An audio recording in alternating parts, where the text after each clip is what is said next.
And what is going on, everybody? It's your boy Sage the Mark from It's Real Wrestling Podcast. And as you can see, there's no intro music today, at least not if you're watching us live on YouTube. Y'all check us out. It's Real Wrestling or youtube.com/channel/ It's Real Wrestling Podcast. But yeah, no Goose today. Goose decided to not phone it in. I mean, I would have loved for him to have phoned it in, but no. Decided to give him a vacation. Let your boy Sage the Mark come in hot off the presses, off of WWE Fastlane, coming in hot, letting you guys know how I felt about this week of wrestling. But before I do that, before I get into all that mess, please be sure to check us out. We do this every Thursday on YouTube. So if you're not on the YouTube channel, please make sure that you go ahead and subscribe to that YouTube channel by searching It's Real Wrestling Podcast, or you can put IRWP Sage or IRWP Ben Goosen, and you'll get to one of our videos. Hit that subscribe button. Let us know that you're out there. Also, we are on Twitter. Y'all can check us out on Twitter at Real WrestleCast on Twitter. We've got Instagram. If you're on the gram, hit us up. It's Real Wrestling Podcast. All spelled out. It's Real Wrestling Podcast on Instagram. A lot to go over today, guys. We got the conclusion of our Apex contest that we'll be going over and giving the reveal of who won that. We've got pay-per-view to go over. We've got Raw. We've got Smackdown. We've got Rousey. Let's just get into it, guys. Fastlane was an interesting pay-per-view. This is the final pay-per-view before we hit WrestleMania, which is in about a couple of weeks here. And I actually thought it was really a refreshing pay-per-view. I definitely did not. I had some concerns going into the pay-per-view in general. When the first match was the Shane McMahon, the best tag team in the world, versus the Usos. I was kind of concerned about the way that the booking was, and that being the heater match. And lo and behold, I was really surprised. The booking was pretty solid going through. I definitely enjoyed that heater match. You knew something was going to happen at the conclusion of the match when Shane and the Miz eventually lost. But I will say the Miz was very impressive in his wrestling abilities. I liked how he was taken to the skies, doing a little bit more out of his normal move sets, which kind of helps set the story for the entire build up for this match. I mean, you just knew something was going to happen. And when Miz got got pinned, and they went out to the, I was thinking to myself, man, it's got to be, it literally has to be Shane that turns on the Miz. And for a second, I didn't think it was going to happen, but out of nowhere, Shane just kind of just goes off. The only thing that kind of irked me about that was I didn't like the way the Miz's dad was interacting with Shane, because I couldn't tell whether or not he was rooting for Shane to beat up the Miz or if he was just legitimately upset. I get he's not a trained professional, an actor or anything like that, but I mean, I've seen what's his name, Brown, Ronda Rousey's husband, do some better acting than that, or what's his name, Gronk, do better acting with Jinder Mahal than that. So that was just kind of a little off-putting. That was my only critique from that particular match. The Fatal 4-Way was amazing. Definitely enjoyed the Fatal 4-Way match for the United States title. Thought it was amazing that Joe ended up getting the championship. I thought that was kind of a surprise. But I was even more thrilled that he ended up retaining the title as well. So, Joe's had a pretty fantastic week. I have a feeling that by WrestleMania, he may not be the champion any longer, just the way that things are getting booked. But, we should enjoy it while it happens. I mean, Joe's a fantastic. Um, he's a very fantastic professional, wrestler in the ring. The way he talks on the mic, the way he carries himself, doesn't seem to complain very much behind the stage. At least you don't hear as many stories than other people. So I definitely like that they have given him a chance, and hopefully this leads to bigger and better things for Samoa Joe. We'll say, man, R-Truth just continues to impress me with his wrestling abilities. I mean, I'm not shocked or anything like that, but he's up there in age, and he seems like he's still wrestling like he was 20, man. So kudos to R-Truth, keeping it real. Always R-Truth, keeping it real. And then the only other highlight that I really something that kind of irked me is at the start of the pay-per-view itself, they were telling the story about the Shield. And I'm like, yo, this pay-per-view has nothing to do with the Shield. I mean, I get that they were going to have one last hurrah, but with only 1 week build, this was pay-per-view was kind of centered around or started like it was centering around that. And as the night was going on, I was thinking, man, there's no way that you're going to put on that as the closer. And they did. Now, before I go into that, I did want to address, because I thought that the closer was actually going to be Charlotte and Becky Lynch. I really sincerely thought that was going to be the closer. And the more that I think about it, I'd have to agree that this would not fit as a closer. The match itself wasn't really that great. We all knew that Becky had to win, but it just didn't make sense for Becky to win. And I said this in my prediction. It didn't make any sense to me for Becky to win clean. It had to be a DQ finish. Ronda had to be involved in some aspect of it because this is part of her storyline. Now, when Ronda eventually came out and attacked Charlotte, there was a couple of things that I've noticed with her. Like when she came down the ring, her mannerisms were different. Like I get that she's a heel wrestler, but her mannerisms seemed different. Like she didn't want to be there. Like that she was obligated or forced to be there. And this could be completely a work, but it's just a body language kind of thing that I can see from there. And it kind of coincides with the earlier reports, while she was faced, that she was kind of unhappy and wanted to basically not be around after WrestleMania. So I don't know if she's playing into that angle. It doesn't seem like it. I really feel like she generally does not want to be there. Just based off of her her mannerisms, the way that she's carrying herself outside the ring on Instagram, and some of the things that she says. I've never really subscribed to the notion that you should ever break the fourth wall to the point where it's just no longer visible.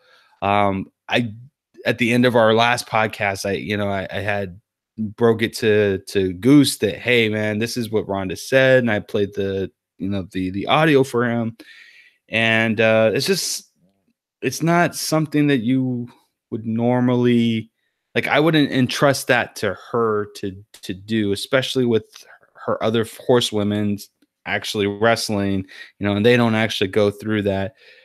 Just something off-putting about this whole thing. It also reinforces my theory that the reason why they put Charlotte in this match is either Ronda's not going to take the pin. So if maybe she's adamant that she's not going to take the pin to actually lose. So to help her character, her persona, she'll lose the belt. That's their option of losing the belt because she doesn't want to lose it to Becky. It could also be, I've heard some theories out there about maybe doing a screw job and just a quick 1, 2, 3 to kind of just stick it to Ronda Rousey too. I hope that's not the case. the Montreal screw job was special. I hated it, for the record, but it was special because it was authentic. And in this case, I don't know if you could really get away with that. I guess the way that the WWE would show their hand is if they don't let this match go on last. And we will kind of know more or less within the next week or two if this triple threat match is indeed the closer of the show. You asked me 2 months ago, I said definitely this would be the closer of the show. But I think that the way that things are starting to manifest outside of kayfabe, I completely feel that this is not the case. Like I feel like it would be a mistake to put this one on last, especially if Ronda Rousey is not sincere um about her efforts here in the WWE. Like if she really truly feels that this is just a carny show and that she's just going to go in there and break everybody's arms and this is all of a sudden not, is fake to her or whatever. Yeah, I mean, I completely feel like that this is going to be a screw job finish. And it's gonna be sad. This is not something.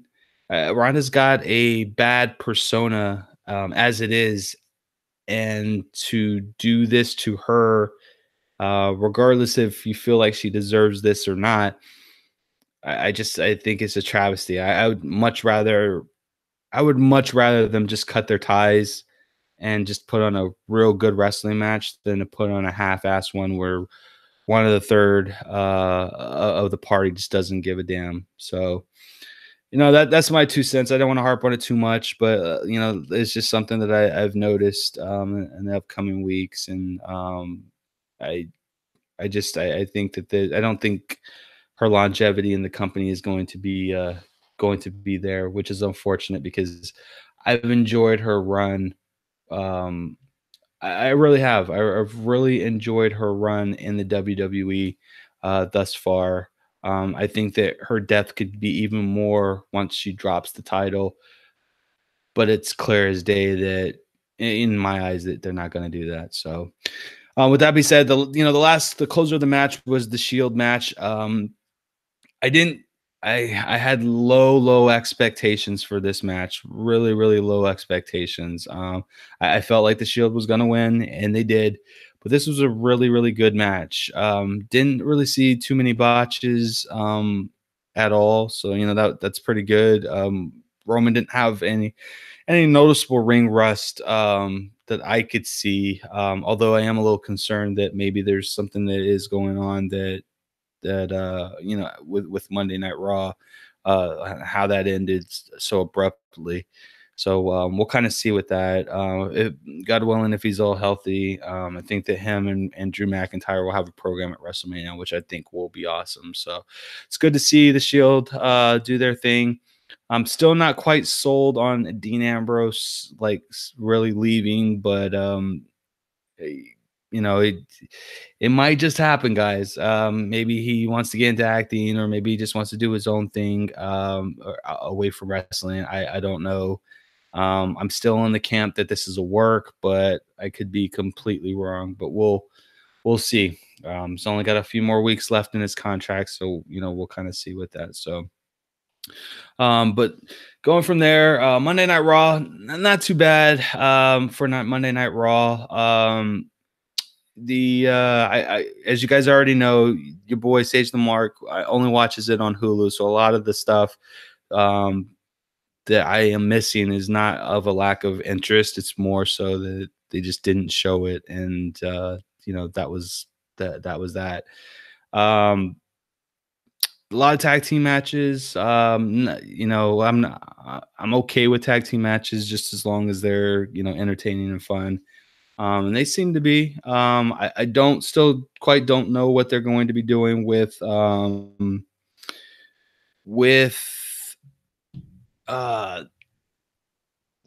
tag team titles. Like I don't feel that they're taking Dash and Wilder seriously, which is unfortunate.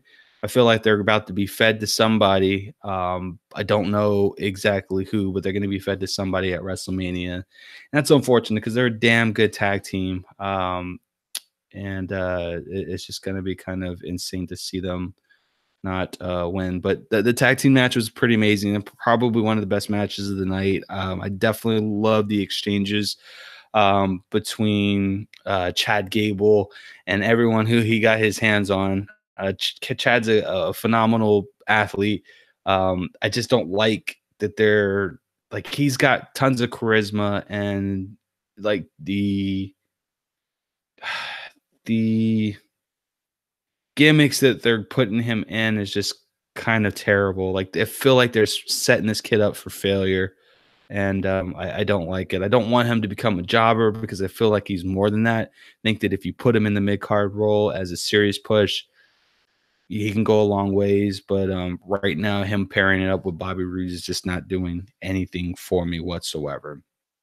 I did like the Shield doing their thing. Hopefully this is the last that we're gonna see of the Shield altogether. To me, the Shield's kind of been played out. And if Sunday was truly the end of the Shield, then they need to let the Cerberus go to the wayside because much bigger plans that we have in store and head. The Ronda Rousey, and I promised I won't go as deep as I did on the pay-per-view reviews on her, but just her coming out, her promo was probably less than 60 seconds total. Dana Brooke comes out, and first off, Dana looks amazing. She looks like she lost some more weight. Hopefully, it's healthy weight that she's losing. I always get kind of worried when people lose sudden weight, but it might just be because we haven't seen her on TV for a while. Her promo, I know that it came off a little cringy for a lot of people, but I enjoyed it. It seemed like it came from the heart. I'm hoping that she doesn't get swept under the rug. I feel like now that Foxy is kind of like distant with everything that's been going around her, I think that they can push her meaningfully if they allow it, but I don't know. I really don't want Dana Brooke to go, but it kind of seems like that might end up being the case. But only time will tell how that happens. But she got ragdolled like completely, and the Piper's Pit that Ronda Rousey does. I most of the time I have no complaints about it. I like it. I love the move that she does, but this one in particular, she came really, really close to dumping Dana Brooke on her head. So just slow down would be my kind of caution to that. Just slow down just a little bit. We all know that you're baddest woman on the planet, and kudos to the to the graphics team and the marketing department for putting together a great promo for her. Charlotte and Becky together. Saw that over the weekend. Thought that was completely amazing. But I digress. Yeah, promo didn't give me much confidence that she's really sincere about this, and that's a bit concerning to me as well. I just don't want it to impact the main event at WrestleMania, but we'll see. We'll see how that goes. One thing just to kind of, you know what? No, I'll do that on the Raw or on the SmackDown, review. But overall, it's a pretty good show. Not very many critiques from there. Again, guys, I watched the Hulu cut, so a lot of the stuff that you might see in the 3-hour show, I probably see like maybe a third of that. Exactly a third of that. So, but yeah, switching over to SmackDown. SmackDown, I don't understand how SmackDown and Raw could be so different, but it is. Great high points for the show. I absolutely loved Randy Orton and AJ Styles promo together.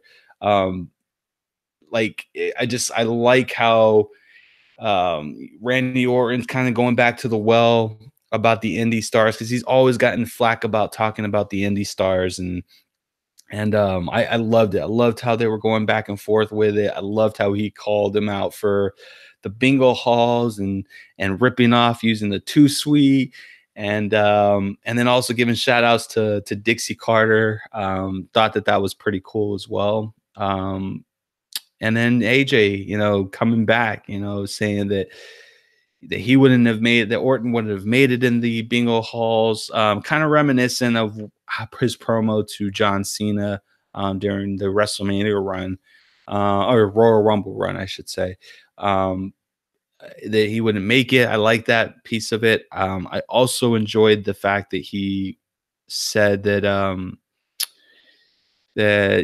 he was given everything because of his last name, and that got him into the door, and that he is a viper. He leeches off of other people and then stabs them in the back, putting venom in them. He listed Evolution. He listed rated RKO. I loved it. Like, I love that, because even if it was scripted to the point where AJ never knew about that, just them going back in the well and saying that, hey, these are the factions that you used to be in. I may have been on the other side of the camera, down in Florida tanning with Dixie Carter, but I still see you, Randy Orton. Thought that was awesome. Like, AJ is just amazing. Still the house that he built. I feel like after WrestleMania, though, they're going to switch him to Raw, which I think is a mistake, but it is what it is. Definitely looking forward to their match at WrestleMania. And that was officially announced during the SmackDown pay-per-view, or SmackDown event. So the Charlotte, Becky had a bit of a promo. Becky looks like she's ditching the crutches, which is a good thing. I loved Becky's promo. I loved how she continues to berate Ronda Rousey and portray her as being dumb as bricks and easy to play someone who just doesn't think for themselves. I like that. It kind of made me think, though, and guys, it's like 3 segments of talking about Ronda Rousey. It kind of makes me think, though, because there's a lot of people that truly believe that Ronda Rousey is like that, is like dumb, and I mean, I don't see it. Like, when I listen to her on Sports Center, like, I don't get the impression that she's not intelligent. So I just don't understand where people are kind of going from that front, but maybe I just don't listen to enough. Once you cut the cords, you only have so much access to so many things, especially when you're trying to keep things on a tight budget. So, but yeah, I mean, there was that. So, and then probably my favorite thing is this whole storyline between Kofi Kingston and Vince McMahon. I absolutely love it. Like, Vince has literally lost his damn mind. Between getting AJ to punch him in the face, to him changing Charlotte and Becky, to a triple threat match with Ronda, to continuously screwing over Vince or Kofi Kingston. I'm loving it. Like, it's slow. I feel like they're putting the groundwork together of saying that Vince is finally going to relinquish control, creative control, and completely step away from the WWE. And it's just little bits and pieces here, and they're just kind of bringing it all together. That is what a true storyline is. And honestly, like, you have to take time to appreciate that. I think that as fans, we want, like, when we watch Raw week to week, like, we don't appreciate the breadcrumbs. Because we're too busy in saying, you know what, I wouldn't do it that way. The show sucked because I wouldn't have done it that way. But if you take, like, if you go into the pay-per-view, you watch the pay-per-view, and then you watch you reminisce the last 4 or 5 weeks and see how they got to this point, you will see it's actually a pretty decent build. You can't give everything away, week to week. It doesn't work that way. Think of your favorite show. Like I watch The Flash, and there's sometimes where I'm thinking like, man, I just wish they would just tell me what his final, like, what the end game is between him and the Reverse Flash, or him and Saboteur. Because it just seems like it's dragging. And then when I get to the season finale, 13 weeks later, I'm like, yo, I appreciate that build that they did to get me to that point. Because not only did I have the aha moment, I'm emotionally invested in what I'm seeing. And I feel like as fans that especially fans that grew up watching wrestling, like I think that we don't have that mindset anymore. Like we lost the emotionally involved in lieu of we know that we can do it better because we've seen it better growing up. And that's unfortunate. We should never be that way. But nevertheless, I liked in the pay-per-view that Vince said that, hey, Kofi, we're going to give you a title, or we're going to give you a shot at WrestleMania, or however he phrased it. You're going to have a match tonight. It's going to be a triple threat match. And he's thinking, oh, it's going to be the title. It's, I finally get my chance at the title. And then he gets out there and they're like, no, it's a handicap match. It's not a triple threat, but it's a handicap match. And I respect the fact that he didn't win that handicap match. And I love the fact that although the New Day was told that they were barred from the match, they still came down to kind of help defend. So I definitely, I love that. I enjoyed that. And then fast forwarding it over to SmackDown, I loved how the New Day just stormed the ring and took everyone out. And the cameraman tried to not allow us to see that Kofi took out Aleister Black, which I absolutely loved that. I thought that was like fantastic that he did that. And just a quick note, production was just horrible on SmackDown. Like they were cutting angles left and right from like every single move or Impact move, which I thought was kind of garbage. But yeah, so come on, production, do your thing, because we want to see the action. We don't want to see jump cuts here and there. We want to see jump cuts. We'll watch Philip DeFranco because he's the master at it. No knock on him because I watch him every week, but just y'all gotta stop that jump cut, man. That's just freaking terrible. But yeah, so Kofi and the New Day go in and they get in the ring to Vince McMahon and they step to him during the night and they're like, yo, I've given my blood, sweat, and tears. I've missed birthdays. I've missed first tooths and tooth fairies. I don't complain. I never complain about anything. And all I'm asking for is an opportunity. What do I got to do in your mind to get a title shot?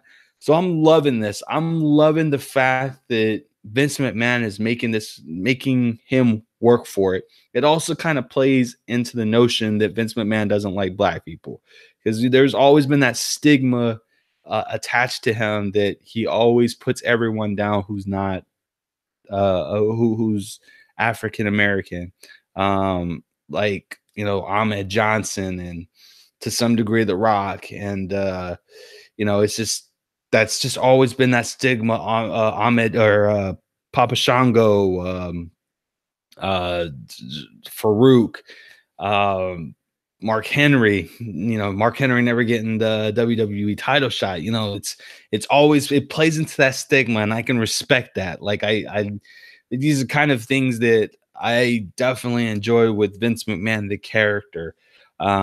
So he gives him that shot, gives him that opportunity, and says that next week, if you want to go to WrestleMania and fight Daniel Bryan, you got to beat this man. And then Randy Orton comes out. You got to beat this man.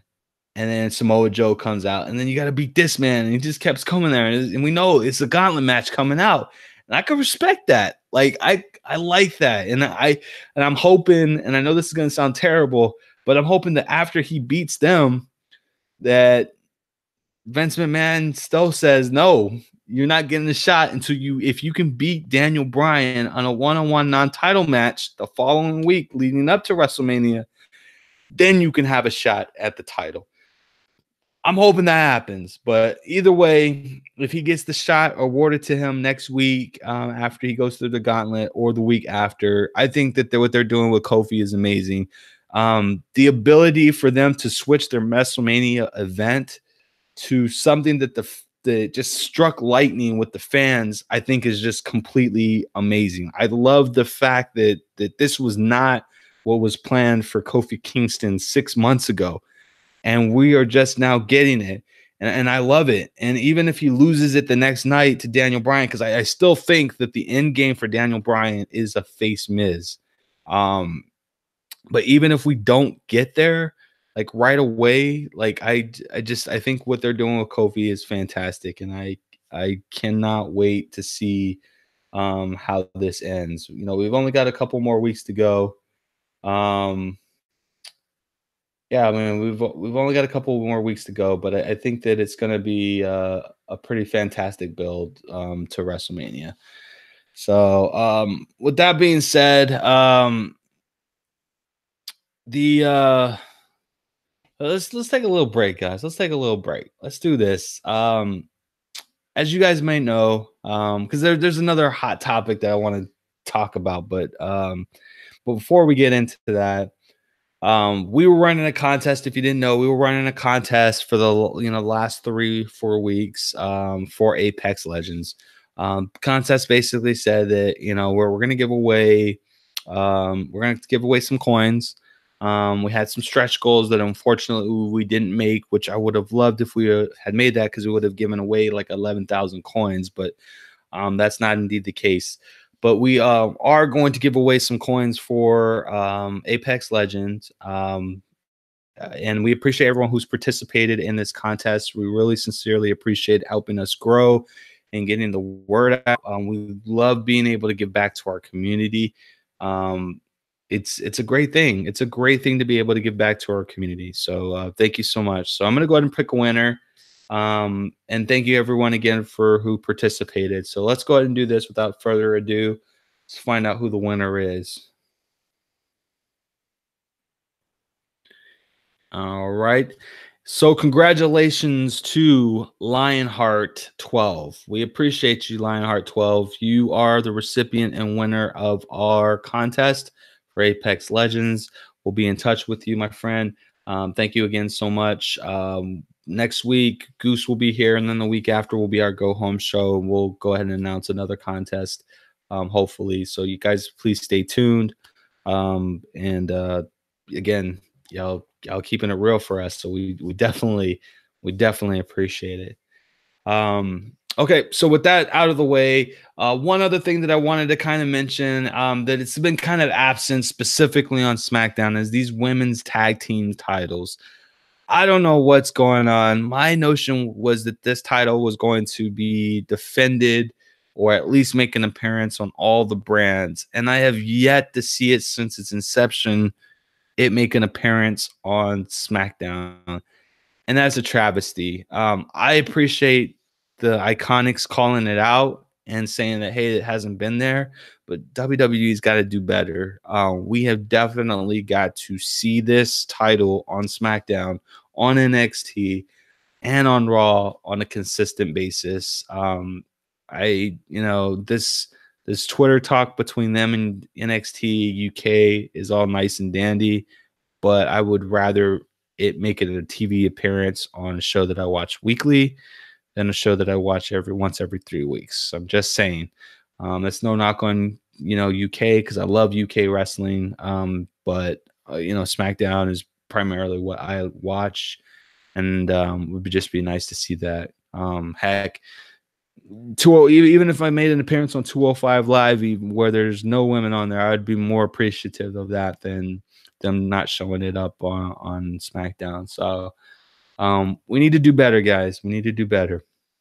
Kurt said on Monday that he's going to have his final match at WrestleMania, and I don't know how to feel about this, to be honest with you. I loved his first 6 months with him being general manager. I loved his retirement. I hated the fact that he was losing a couple of matches, but it made sense. I feel like losing his matches would have been more meaningful had they done it at the end instead of at the beginning. But it is what it is. But there's a lot of speculation on who it could be that will wrestle his final match. And considering that we could probably knock out most of the people who are on SmackDown as being a contender for Kurt. I don't know why I want to say Kurt Hennig. Kurt Angle. I I don't know who I would want to see him be his final match. Part of me feels though that we might get a returning Jason Jordan, which I think that would be pretty awesome to see. I know a lot of people are not fans of Jason Jordan, but I like Jason Jordan. I think he's a great guy. I like his wrestling ability. Not as charismatic as we want him to be. I thought he was getting there before injury put him out, but that to me, having his quote unquote son, having him wrestle him, I know that was kind of, I believe that's where the plans were in the future, is to having them wrestle, but it kind of seems as though that was derailed with his injury. It just sucks that if they do that, there's really not a sufficient bill for it, but I don't think that there really needs to be. I hope it doesn't get relegated to the pre-show, because I think Kurt means more than that. But we'll end up seeing. My money is on that. Second option would probably be a Sami Zayn. It would be nice to see Sami Zayn on there. I don't know how exactly that match would really work, but who knows? There's a couple people in the chat that are saying that they would like to see Samoa Joe face them, seeing as though that they have history from TNA. I don't disagree with you on that. I don't, but I just I feel like I feel like it's Jason Jordan. I would love for it to be Jason Jordan. But we'll see. We'll see. So, but that's it. That's pretty much it for this week of wrestling. Definitely had a good time. Thought it was an interesting week so far. But we'll see what next week brings to us. Just a program note, guys. Your boy Sage the Mark will not be here next week. I am going to be taking my vacation, and for spring break. So I promise I'll come back already, but we know what he had or planned. You probably guaranteed he's going to be talking a lot of smack about your boy Sage the Mark, because he would rather talk smack to your boy Sage the Mark on the internet than talk about Sage the Mark in person, and that is a fact. So if I find out that he's putting my name in his mouth, it's going to be on when I get back, and y'all could tell him that, because that's word to his mama. So, but we'll see how that goes. Again, guys, thank you so much for continuing to support your boys, Sage Mark Ben Goosen here at It's Real Wrestling Podcast. We are a community podcast. We love doing this kind of thing for you guys. So get in touch with us. You want to be a guest on the show, let us know. We'll put you on. Doesn't matter if you're a fan, a booker, a wrestler, a production guy, whatever it might be. We're here. So just hit us up. Twitter is probably the most active place that we're at. So you can hit us up at Twitter, Real WrestleCast on Twitter, Instagram, and find us at It's Real Wrestling Podcast, all spelled out. We are on Spotify. So if you're on Spotify, we can hook us up. Put that subscribe button on that Spotify. It's Real Wrestling Podcast, all spelled out. Find us, and share that link out. Let it by taking a snapshot of it, and then just on whatever your social media platform is, just use hashtag IRWP and let us know Might hook you up with some goodies if you do so. No promises, but you never know until you actually try. So thank you again, guys, so much for supporting your boys. Sage the Mark. That's me, Ben Goosen at It's Real Wrestling Podcast. We completely appreciate all of the love and support. Hit us up, patreon.com/IRWP. Saw that in-game trailer. At this point, I'm going to make this conscious decision as to not watch any more trailers going forward, in fear that something's going to be forcing my hand to give it up, and I get a spoiler alert. So I don't want that to happen. We'll be seeing Captain Marvel this week. Hopefully, I have some type of review for you guys. I'm currently also playing Devil May Cry 5, DMC 5. I will say this. I will be doing a full review on it, and I do plan on streaming it once I've beaten it on the first run. I'm going to go ahead and do I will say this. My criticisms for DMC 4 are my same criticisms for DMC 5. I do not like Nero. I can't stand his gameplay. It's terrible. I will say that once you are able to control Dante, it's so much, like, the excitement level is so much fun. So just, if you're a diehard DMC fan, I still say go get the game. You Dante is amazing. I like the story element of it, to be honest with you. I like the way that they did the story. V's amazing. They say that he's the mysterious V, but I'm pretty sure everyone can kind of guess who. Just a matter of how you got to that point, because I digress. I'll give y'all that full review. Y'all check it out. Your boys are out. I mean, that's all I got to say. Y'all know the drill. Keep it real.